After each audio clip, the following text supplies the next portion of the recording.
Welcome সবাইকে ডাকবাংলো সাইমনে। আমি চলে এসেছি আপনাদের জন্য এক নতুন সত্যবতী ঘটনা নিয়ে।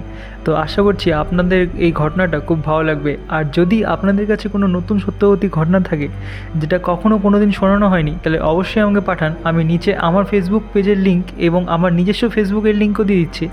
আর যদি আপনাদের কাছে কোনোভাবে ফেসবুক না থাকে কোনো কারণে, তাহলে আমাকে কমেন্টে লিখুন ইউটিউবে যে আমার কাছে গল্প আছে। আমি নিজের পার্সোনাল নাম্বারটা আপনাকে দেবো, সেখান থেকে আপনারা হোয়াটসঅ্যাপে আমাকে গল্প পাঠাতে পারেন। তো বেশি কথা না বলে চলো আজকের গল্প শুরু করা যাক। Simon, you're back.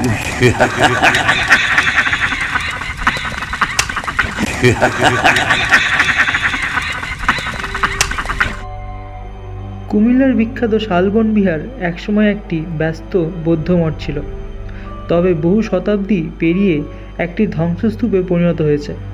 দিনের বেলায় জায়গাটি পর্যটকদের পদচারণের খুব মুখর থাকলেও রাত নামলে এই প্রাচীন স্থানে কেউ যেতে সাহস পায় না। 1998 সালে স্থানীয় একদল তরুণ সিদ্ধান্ত নেয় তারা শালবন বিহারে রাত থাকবে এবং দেখবে সেখানে কী ঘটেছে। জায়গাটিকে ভৌতিক বলে সবাই মনে করত। তারা 5 জন ছিলেন এবং ক্যাম্পিংয়ের জন্য প্রয়োজনীয় সমস্ত জিনিসপত্র নিয়ে সিদ্ধান্ত নেন সেখানে এক রাত কাটাবেন। প্রথম দিকে সব কিছু স্বাভাবিক ছিল। রাত বাড়ার সঙ্গে সঙ্গে ঠান্ডা বাতাস বইতে শুরু করলো। হঠাৎ তারা দেখতে পান ধ্বংসস্তূপের একটি প্রাচীন স্তম্ভের সামনে একটি সাদা পোশাক পরা নারী দাঁড়িয়ে আছে।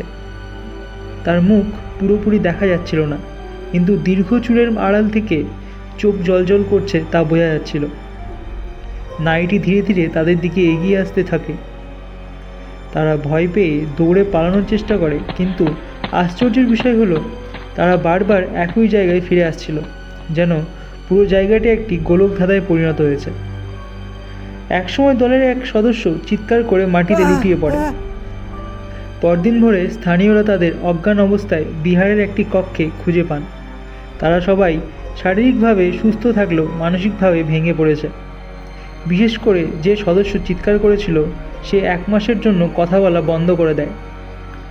আজও শালবন বিহারে রাতের ওই ঘটনার কথা বলতে গেলে সবাই একবার করে চুপ হয়ে সেই ভয়ঙ্কর অভিজ্ঞতা ভাবতে থাকে। অনেকে বিশ্বাস করেন সেই সাদা পোশাক পরা নারী আসলে শালবন বিহারের অতীত কোনো সন্ন্যাসিনী, যিনি এই ধ্বংসাবশেষ পাহারা দিচ্ছেন।